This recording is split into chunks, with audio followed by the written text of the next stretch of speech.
वज़ीर-ए-आज़म नरेंद्र मोदी का video conferencing के जरिए सभी रियासतों व मरकज के ज़ेर इंतजाम इलाकों के वुज़राए मेहनत के कौमी इजलास से खिताब। इमदाद बाहमी पर मबनी विफाकियत के जज्बे के तहत मेहनत से मुतालिक मुतादिद अहम उमूर पर तबादला ख्याल। वज़ीर-ए-आज़म नरेंद्र मोदी आज स्मार्ट इंडिया हैकाथन 2022 के ग्रैंड फिनाले से करेंगे खिताब। ग्रैंड फिनाले में 75 मराकिज़ पर 15,000 से ज्यादा तलबा करेंगे शिरकत। हैकाथन से नौजवानों में इख्तिरात के कल्चर को मिल रहा है फरोग। मरकजी हुकूमत ने गेहूं या मैसलिन आटे को बरामदाती पाबंदी से रियायत की पॉलिसी में तरमीम की तजवीज़ को दी मंजूरी। आटे की बढ़ती कीमतों पर काबू पाने के लिए बरामदात पर लगाई जा सकेगी पाबंदी।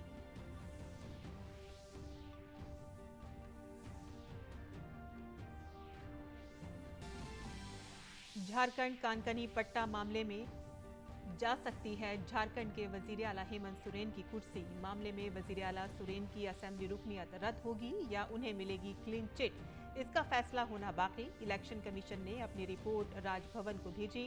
इस मामले पर बीजेपी की शिकायत के बाद गवर्नर रमेश बैस ने इलेक्शन कमीशन से मांगी थी सलाह।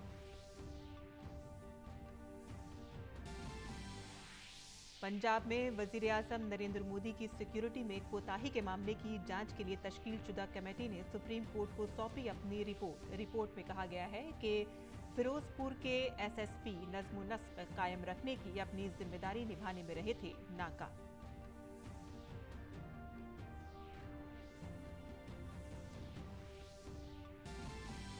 दहशतगर्दी के खिलाफ जम्मू कश्मीर में हिफाजती दस्तों को बड़ी कामयाबी। उड़ी में 3 दरअंदाजों को हिफाजती दस्तों ने मार गिराया। बांदीपोरा में पुलिस ने भारी हथियार और गोला बारूद के साथ 2 दहशतगर्दों को किया गिरफ्तार। नौशेरा से पकड़े गए दहशतगर्द तबारुक हुसैन ने पाकिस्तान की करतूतों को किया बेनकाब।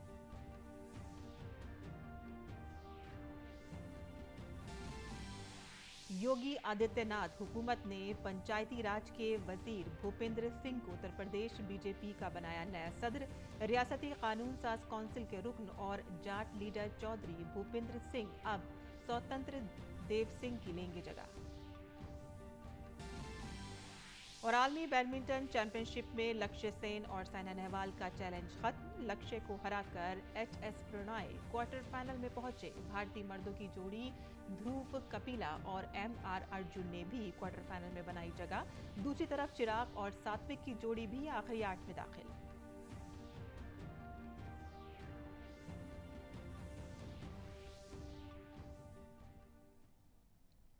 आदाब नाज़रीन, खबरनामे में आपका इस्तकबाल है। मैं हूं साइमा खान। अब खबरें तफसील से। वज़ीर-ए-आज़म नरेंद्र मोदी आज वीडियो कॉन्फ्रेंसिंग के जरिए सभी रियासतों और मरकज के ज़ेर इंतजाम इलाकों के वुज़राए मेहनत की कौमी कॉन्फ्रेंस से खिताब किया। इस 2 रोज़ा कॉन्फ्रेंस का इनेकाद तिरुपति में मेहनत और रोजगार की वजारत के जरिए किया जा रहा है। कॉन्फ्रेंस का इनेकाद कोऑपरेटिव फेडरलिज्म के जज्बे के तहत किया जा रहा है, जिसमें मेहनत से मुतालिक मुख्तलिफ अहम मसाइल पर बातचीत हो रही है। कॉन्फ्रेंस से बेहतर पॉलिसियां बनाने और मेहनत कशों की बहबूद के लिए मंसूबों के मौसर निफाज को यकीनी बनाने में मरकज और रियासती हुकूमतों के दरमियान हम आहंगी में मदद करेगा। कॉन्फ्रेंस में मौजू पर मबनी 4 इजलास होंगे, जिनमें ई श्रम पोर्टल का इंजमाम, सेहत से खुशहाली के लिए रियासती हुकूमत के जरिए चलने वाली ESI अस्पतालों के जरिए तिब्बी सहूलतों में बेहतरी और PMJAY के साथ इंजमाम जैसे दीगर मसाइल शामिल हैं। इसके अलावा कॉन्फ्रेंस में मेहनत से मुतालिक इंसाफ पर मबनी यकसा हालात को मरकज में रखते हुए विजन श्रम जयते एक्ट 2047 जैसे मौजूआत को शामिल किया गया है। दुनिया तेजी से बदल रही है। अगर हमने खुद को तेजी से तैयार नहीं किया तो फिर पिछड़ने का खतरा हो जाएगा। पहली, दूसरी और तीसरी औद्योगिक क्रांति का लाभ उठाने में भारत पीछे रह गया था। अब चौथी औद्योगिक क्रांति के समय भारत को तेजी से निर्णय भी लेने होंगे और उन्हें तेजी से लागू भी करना पड़ेगा। बदलते हुए समय के साथ जिस तरह नेचर ऑफ जॉब बदल रहा है, वो आप भी देख रहे हैं। आज दुनिया डिजिटल एरा में प्रवेश कर रही है। पूरा वैश्विक परिवेश तेजी से बदल रहा है। आज हम सब गिग जीआईजी और प्लेटफॉर्म इकोनॉमी के रूप में रोजगार के एक नए आयाम के साक्षी बन रहे हैं। अमृत काल में विकसित भारत के निर्माण के लिए हमारे जो सपने हैं, जो आकांक्षाएं हैं, उन्हें साकार करने में भारत की श्रम शक्ति की बहुत बड़ी भूमिका है। इसी सोच के साथ देश संगठित और असंगठित क्षेत्र में काम करने वाले करोड़ों श्रमिक साथियों के लिए निरंतर काम कर रहा है। प्रधानमंत्री श्रमयोगी मानधन योजना, प्रधानमंत्री सुरक्षा बीमा योजना, प्रधानमंत्री जीवन ज्योति बीमा योजना जैसे अनेक प्रयासों ने श्रमिकों को एक तरह का सुरक्षा कवच दिया है। कोरोना के दौर में ईपीएफओ से भी कर्मचारियों को बड़ी मदद मिली। हजारों करोड़ रुपए कर्मचारियों को एडवांस के तौर पर दिए गए। और साथियों, आज हम देख रहे हैं कि जैसे जरूरत के समय देश ने अपने श्रमिकों का साथ दिया, वैसे ही इस महामारी से उबरने में श्रमिकों ने भी पूरी शक्ति लगा दी है। आज भारत फिर से दुनिया की सबसे तेजी से आगे बढ़ रही अर्थव्यवस्था बना है, तो इसका बहुत बड़ा श्रेय हमारे श्रमिकों को ही जाता है। बीते 8 वर्षों में हमने देश में गुलामी के दौर के और गुलामी की मानसिकता वाले कानूनों को खत्म करने का बीड़ा उठाया है। देश अब ऐसे लेबर कानूनों को बदल रहा है, रिफॉर्म कर रहा है, उन्हें सरल बना रहा है। इसी सोच से 29 लेबर कानूनों को 4 सरल लेबर कोड्स में बदला गया है। इससे हमारे श्रमिक भाई बहन न्यूनतम सैलरी, रोजगार की सुरक्षा, सामाजिक सुरक्षा और स्वास्थ्य सुरक्षा जैसे विषयों पर और सशक्त होंगे। वज़ीर-ए-आज़म नरेंद्र मोदी आज स्मार्ट इंडिया हैकाथन 2022 के ग्रैंड फिनाले से खिताब करेंगे। वज़ीर-ए-आज़म वीडियो कॉन्फ्रेंसिंग के जरिए प्रोग्राम का हिस्सा बनेंगे। इस ग्रैंड फिनाले में 75 मराकज़ पर 15,000 से ज्यादा तलबा हिस्सा लेंगे। फिनाले में 2,900 से ज्यादा स्कूलों और 200 आला तालीमी इदारों के तलबा 53 मरकजी वजारतों के जरिए सामने रखे गए 476 मसाइल का हल तलाश करेंगे। ख्याल रहे कि स्मार्ट इंडिया हैकाथन ने नौजवानों के दरमियान पैदावार से मुतालिक इख्तराअ, मसाइल का हल और ट्रैक से हटकर सोचने की सकाफत को फ़रोग़ देने में अहम किरदार अदा किया है। वहीं इस साल स्कूली तलबा में इख्तराअत की सकाफत की तामीर और स्कूल की सतह पर मसाइल के हल का नज़रिया फ़रोग़ देने के मकसद से एक तजर्बे के तौर पर स्मार्ट इंडिया हैकाथन जूनियर की शुरुआत भी की गई है।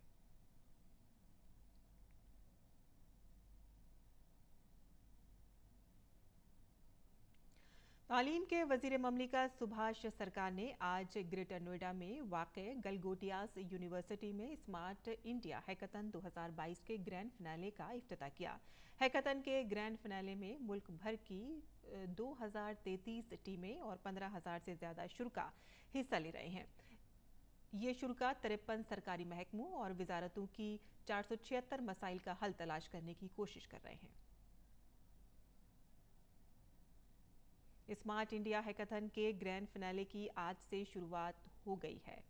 हैकाथन के इस बार मुल्क भर में 75 नूडल मरकज बनाए गए हैं। उत्तर प्रदेश के ग्रेटर नोएडा में वाक़ई एक मरकज पर चल रहे स्मार्ट हैकाथन का जायजा लिया हमारे नुमाइंदे निशांत सौरभ ने।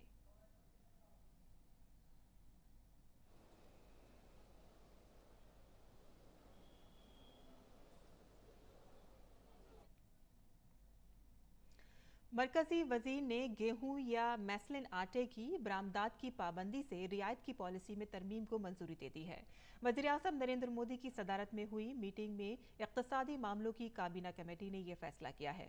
इस फैसले से गेहूं के आटे की बरामदात पर पाबंदी लगाने की इजाज़त मिल जाएगी। इस तरह गेहूं के आटे की बढ़ती कीमतों पर रोक को यकीनी बनाया जा सकेगा और समाज के सबसे कमज़ोर तबके की खुराक की हिफाजत को यकीनी बनाए। ख्याल रहे कि रूस और यूक्रेन गेहूं बरामद करने वाले अहम मुल्क हैं और गेहूं की आलमी तिजारत का तकरीबन 1/4 हिस्सा इन्हीं के पास है। दोनों ममालिक में जारी जंग के सबब गेहूं की आलमी सप्लाई का सिलसिला मुतासिर हुआ है, जिससे भारतीय गेहूं की मांग बढ़ गई है। नतीजतन घरेलू बाजार में गेहूं की कीमतों में इजाफा देखा गया है और इसी के पेश नज़र मई 2022 में गेहूं की बरामदात पर रोक लगाने का फैसला किया गया था।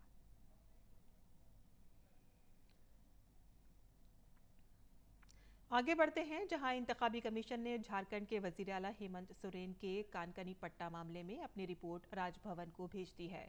बीजेपी के गोड्डा मेंबर पार्लियामेंट निशिकांत दुबे की जानिब से दावा किया गया है कि इंतखाबी कमीशन का खत राजभवन पहुंच गया है।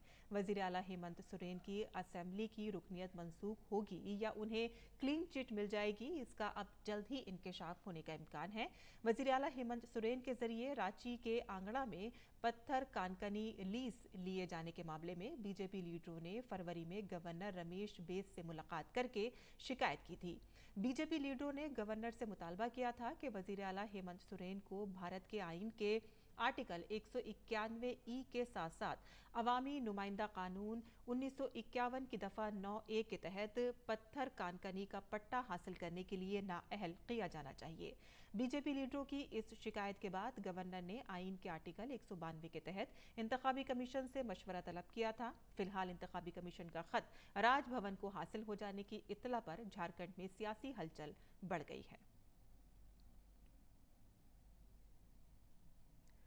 इन्फोर्समेंट डायरेक्टोरेट यानी कि ईडी ने प्रेम प्रकाश को नाजायज कानकनी के मामले में गिरफ्तार कर लिया है। नाजायज वसूली के मामले में ये तीसरी गिरफ्तारी है। इससे कबल पंकज मिश्रा और दद्दू यादव गिरफ्तार किए गए हैं। ख्याल रहे कि ईडी ने कल कानकनी घपला मामले में रांची, दिल्ली और तमिलनाडु में 17 मकामात पर छापेमारी की थी। झारखंड के वजीर आला हेमंत सोरेन के नजदीक रहे प्रेम प्रकाश के रांची में वाक़ ठिकानों को ईडी ने छानबीन की थी। प्रेम प्रकाश के घर तिजोरी से 2 AK-47 राइफल बरामद की गई थी और 60 कारतूस भी मिले थे। कुल मिलाकर झारखंड की सियासत में मजबूत साख वाले प्रेम प्रकाश के 11 ठिकानों पर छापे मारे गए हैं।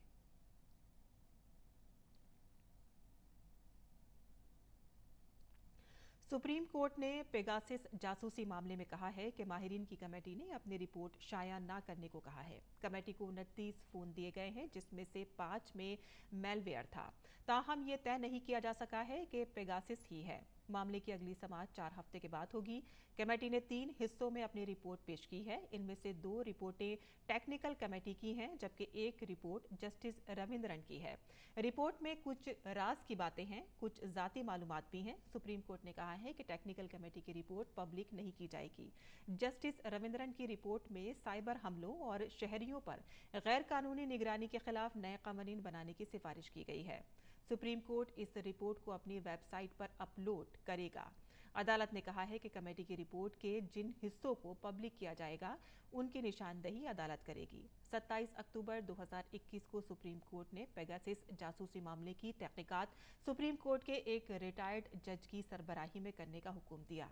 3 रुकनी कमेटी की सरबराही जस्टिस RV रविंद्रन कर रहे हैं। अदालत ने इस इंक्वायरी कमेटी की मुआवनत के लिए 3 रुकनी तकनीकी कमेटी तश्कील दी थी।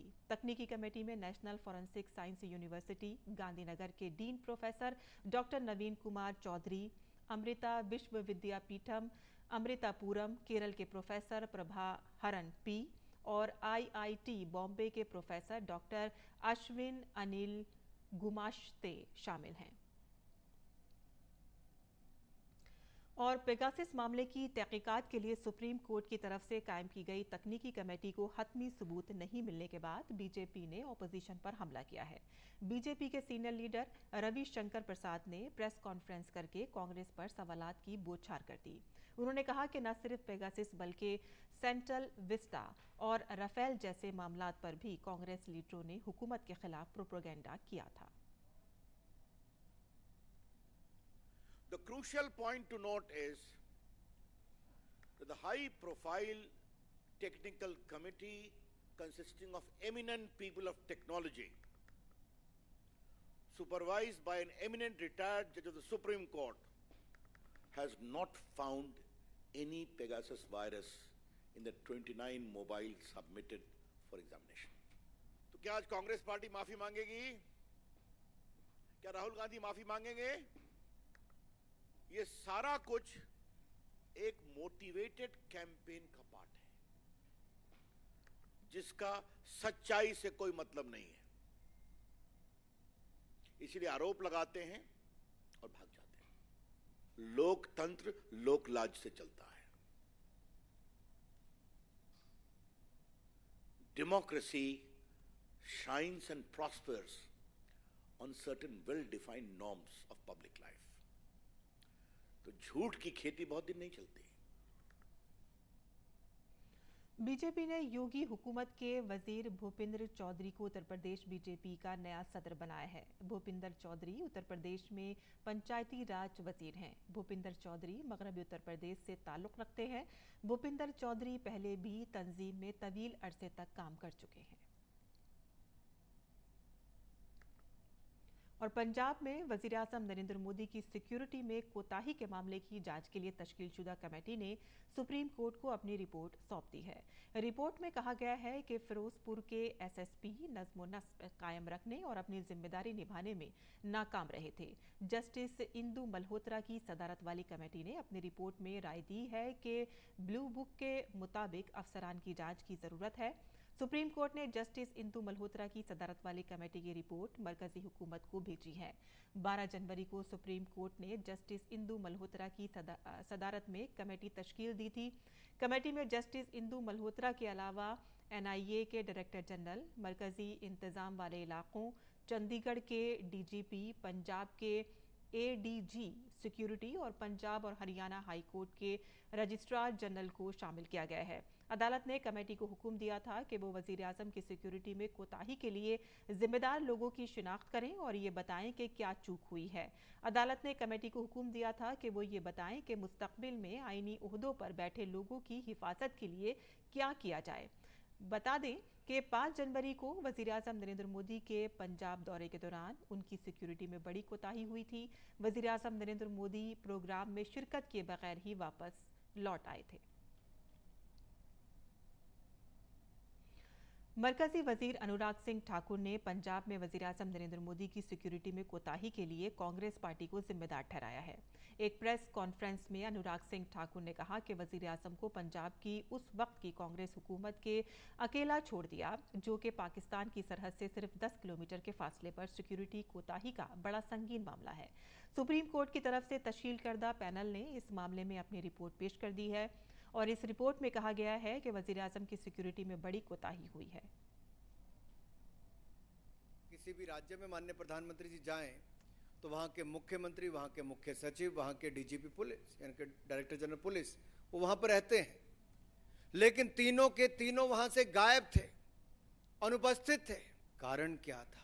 जब प्रधानमंत्री जी का काफिला इंतजार करने के बाद DGP पंजाब के पूरे कहने के बाद कि रूट सुरक्षित भी है, सैनिटाइज्ड भी है, ये आने के बाद, जानकारी आने के बाद SPG ने चलने के लिए कहा, तब भी मुख्यमंत्री, मुख्य सचिव और DGP गायब थे। मरकज के जेर इंतज़ाम इलाका जम्मू कश्मीर में आज सिक्योरिटी फोर्सेस को एक बड़ी कामयाबी मिली है। सिक्योरिटी फोर्सेस ने आज उड़ी सेक्टर में कंट्रोल लाइन के नज़दीक पाकिस्तान की तरफ से दरअंदाजी की कोशिश करने वाले 3 दहशतगर्दों को हलाक कर दिया है। उड़ी के कमालकोट सेक्टर में नानक चौकी के नज़दीक सिक्योरिटी फोर्सेस ने 3 दहशतगर्दों को मार गिराया। इससे पहले सांबा जिले में आज मनशियात की स्मगलिंग की एक बड़ी कोशिश को नाकाम बनाया गया।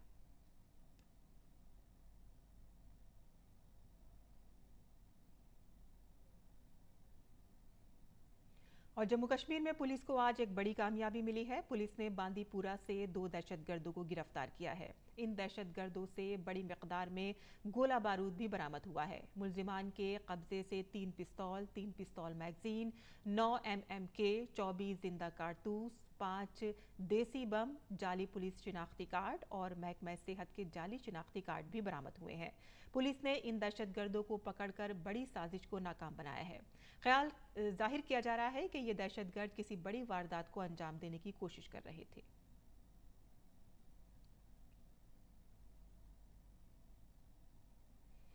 वहीं नौशेरा सेक्टर से पकड़े गए दहशतगर्द ने एक बार फिर से पाकिस्तान के काले करतूतों को बेनकाब कर दिया है। आपको बता दें कि दरहकीकत गिरफ्तार दहशतगर्द तबारक हुसैन ने अपने एतराफ़ी बयान में बताया है कि उसके साथ 4 से 5 दहशतगर्द असलों के साथ आए थे और उसने बताया है कि उसे पाकिस्तान में तरबियत दी गई थी और उसे और उसके साथियों को खौफ व हरास फैलाने के लिए भारत भेजा गया था। आपका नाम क्या है? इकबाल हुसैन। कब आए यहाँ पे? रात को। रात को आए? क्या करने आए थे? मरने के लिए पहले आया था, नहीं मर रहा। कितने बंदे आए थे तेरे नाम? 5 थे। लेके की आए थे? राइफल से। किन्ने पेजे किन्ने सी थाने? चौधरी यूनुस में। चौधरी यूनुस कौन है? आर्मी में। आर्मी से पाकिस्तान की उन्हें की क्या के पेजे तुम कि जाके पोस्ट देते की करो हमला करो। हमला करो बोले किदे होते हमला करना से? पोस्ट होते पहले भी तुसी आए थे? तो वो सोने आया था।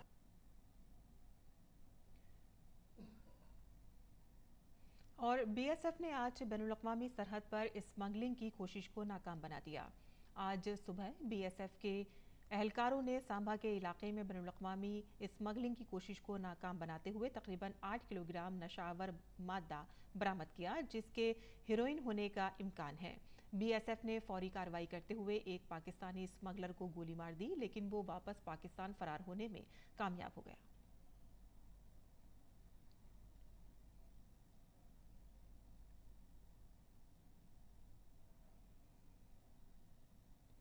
आगे बढ़ते हैं, जहां दिल्ली हुकूमत की आबकारी पॉलिसी पर बीजेपी ने आज फिर आम आदमी पार्टी पर हमला बोला है। बीजेपी तर्जुमान सुधांशु त्रिवेदी ने कहा कि आम आदमी पार्टी की हुकूमत उस पॉलिसी के जरिए मुफ्त की रेवड़ियां बांट रही है।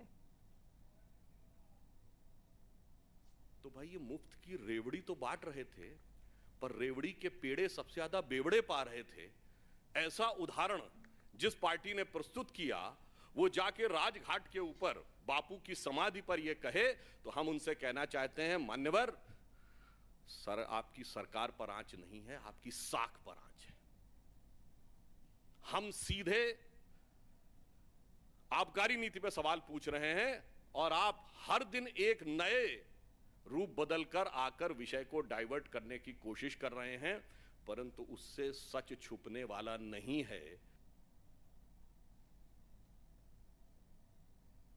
और बीजेपी के दिल्ली से मेंबर पार्लियामेंट प्रवेश वर्मा ने भी केजरीवाल हुकूमत पर निशाना साधा है। उन्होंने कहा है कि अपने मेंबरान असेंबली के ताल्लुक से आम आदमी पार्टी सिर्फ इल्ज़ाम लगा रही है, लेकिन इससे मुतालिक कोई सबूत उसके पास नहीं है। ये आजकल बहुत या तो पिक्चर देख रहे हैं, रातों रात में स्क्रिप्ट बना देते हैं। कोई भी हमारे MLA जो है मिल नहीं रहे, उनका नाम भी नहीं बताते, कौन फोन कर रहा है बीजेपी वाला उसका भी नाम नहीं बता रहे, मगर इनके कौन कौन विधायक नहीं मिल रहे उनका भी नाम नहीं बता रहे। अगर ये उनका नाम बता दे तो हमारे कार्यकर्ता जो है उनके घर जाकर उनको ढूंढ के ले आए। मेंबर पार्लियामेंट प्रवेश वर्मा ने यह भी कहा है कि इस घपले में शामिल लोगों का जेल जाना तय है क्योंकि जांच एजेंसियों के पास काफी सबूत मौजूद हैं। इनका जेल जाना निश्चित है।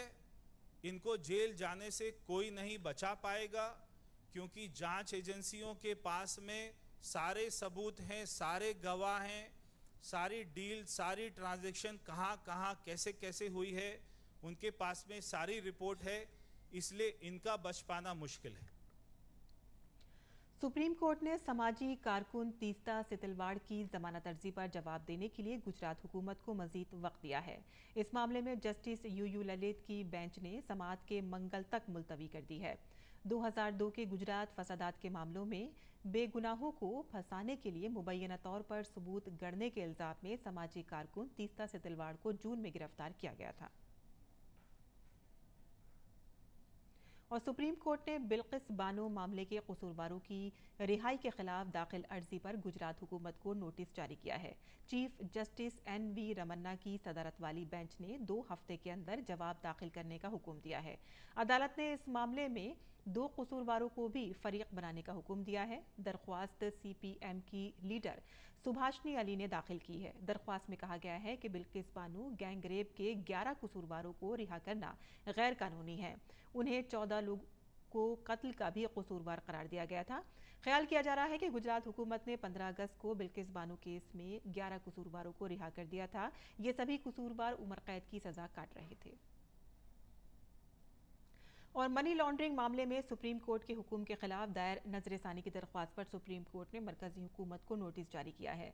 चीफ जस्टिस NV रमन्ना की सरबराही वाली बेंच ने यह नोटिस जारी किया। अदालत ने कहा है कि हम सिर्फ 2 पहलुओं को नजरसानी के लायक समझते हैं। अदालत ने कहा कि ED की तरफ से दर्ज कराई गई FIR मुल्जिम को न देने के इल्तिजाम और मुल्जिम पर अपनी बेगुनाही साबित करने की जिम्मेदारी की दोबारा समाअत की जरूरत है। नजरसानी की दरख्वास्त कांग्रेस के रुकन पार्लियामेंट कार्ति चिदम्बरम ने दायर की है। मनी लॉन्ड्रिंग एक्ट की दफात को चैलेंज करते हुए तकरीबन 200 अर्जियां दायर की गई थी, जिसका फैसला जस्टिस AM खानविलकर की सरबराही वाली बेंच ने 27 जुलाई को सुनाया था। सुप्रीम कोर्ट ने 27 जुलाई को अपने फैसले में ED के इख्तियारात और गिरफ्तारी के हक को बहाल करने का हुक्म दिया था। जस्टिस AM खानविलकर की क़यादत वाली बेंच ने मनी लॉन्ड्रिंग एक्ट के तहत ED को हासिल मुराद को बरकरार रखा था। अदालत ने गवाहों को तलब करने, मुल्जिमान को समन जारी करने, जायदाद की जब्तगी, छापे मारने, गिरफ्तारी और जमानत की सख्त शराइत बरकरार रखी थी। अदालत ने मनी लॉन्ड्रिंग के मुल्जिम दरख्वास्त गुजारों की गिरफ्तारी पर 4 हफ्तों के लिए रोक लगा दी थी ताकि वो मजाज़े अदालत में जमानत की दरख्वास्तें दायर कर सके। व्हाट्सएप और फेसबुक को प्राइवेसी पॉलिसी के मामले में दिल्ली हाई कोर्ट से कोई राहत नहीं मिली है। नई प्राइवेसी पॉलिसी के हवाले से कंपटीशन कमीशन ऑफ इंडिया की तहकीकात जारी रहेंगी। हाई कोर्ट की डबल बेंच ने CCI की तहकीकात के खिलाफ दायर दरख्वास्त को मुस्तरद कर दिया है। सिंगल बेंच की जानिब से तहकीकात में मदाखलत न करने के हुक्म को डिवीजन बेंच में चैलेंज किया गया था। और इसी के साथ ही हमारा खबरनामा यहीं ख़त्म पसीर हो जाता है। हमारी पूरी टीम को दें इजाज़त। आदाब।